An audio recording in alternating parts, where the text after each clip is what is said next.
And now we welcome to the stage JPAC's Executive Director, David Bocarsly.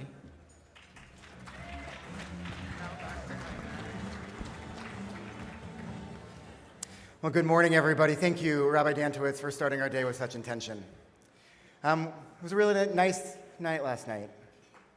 Yeah. And it's nice to be together because it has been a really hard year, and it doesn't seem to be getting any easier.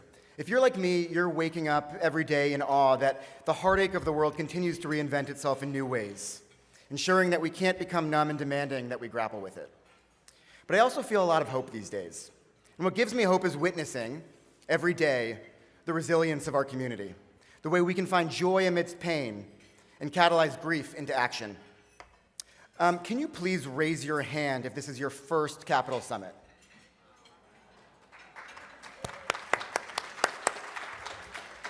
This is what gives me hope. I'm looking out at a sea of Jewish community leaders and allies who all decided to take time out of your busy lives to fill Sacramento with energy, to join in this holy work, and to make a difference. We're doing something pretty incredible here. For each of the past few years, we've been increasing our presence in Sacramento and achieving major victories for our community. In fact, since 2019, we have quietly secured over $300 million from the state budget to secure at-risk institutions, support aging Holocaust survivors, provide housing to adults with disabilities, and rebuild summer camps destroyed in wildfires.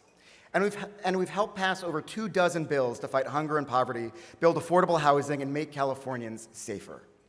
This past year, yeah, we can give that applause.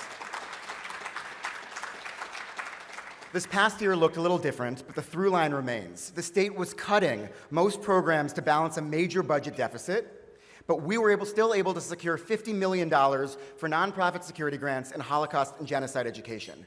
That's a big deal in a tough budget year. And we've been able to have these successes because our community's commitment to unified, state-level advocacy, this movement, has been rapidly growing. At 32 member organizations, we are already the largest single-state coalition of Jewish organizations in the nation. But we just completed a major strategic plan, and we restructured our organization so that we can include lots of new members. And I know we've already started these conversations with many of you, and I look forward to our continued growth. Last year, we had our biggest conference ever at 300 people. We filled 2 of these 3 ballrooms. And we set an ambitious goal of a 50% increase this year. And look around. We've blown past that, and we've filled the largest ballroom, the hotel ballroom in Sacramento.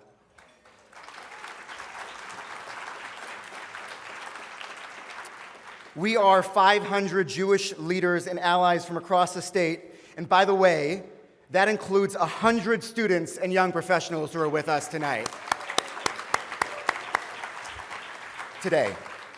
who gave up time in the middle of the week to do this work, demonstrating the dedication of our community and the commitment to our values.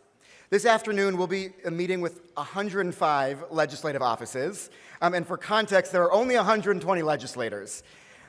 The lawmakers joining us throughout the summit and those we will be meeting with later today, they see your sacrifice, and it makes a huge impact in our ability to move forward the issues that are most important to us.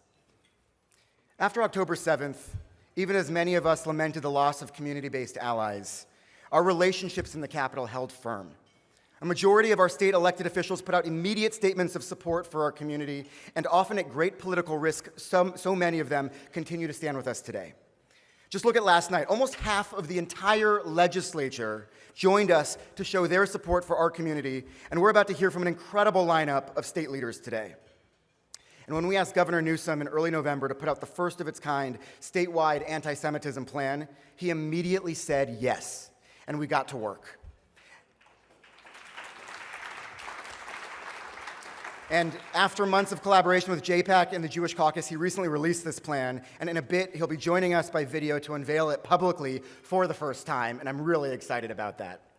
Our impact is growing at precisely the right moment. We need to lean on our allies in elected office more than ever and ask them to take tough votes to enact impactful legislation for our community.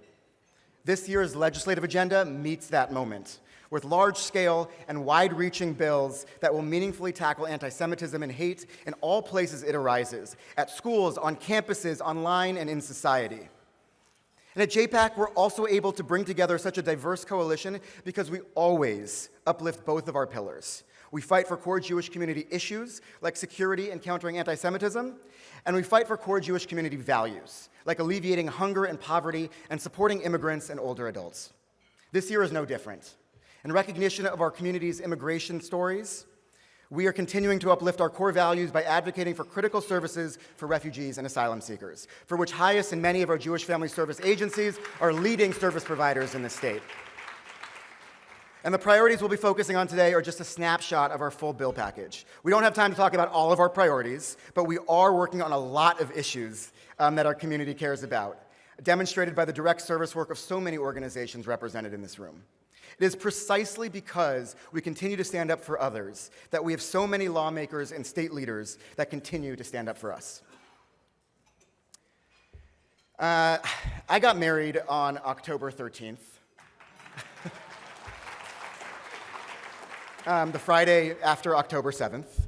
And at that time, my partner and I were desperately trying to figure out how to hold both grief and joy at the same time.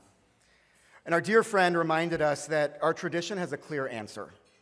The Jewish wedding song, Od Yishama, he taught us, is a prophecy from the book of Jeremiah where the prophet is in the depths of despair. And in this moment of unending darkness, he gives us a prophecy for our people. And the prophecy is these words: "It will be again heard in the cities of Judah and in the streets of Jerusalem, the voice of joy and celebration, the voice of the bride and of the groom." I've thought about this probably every day since.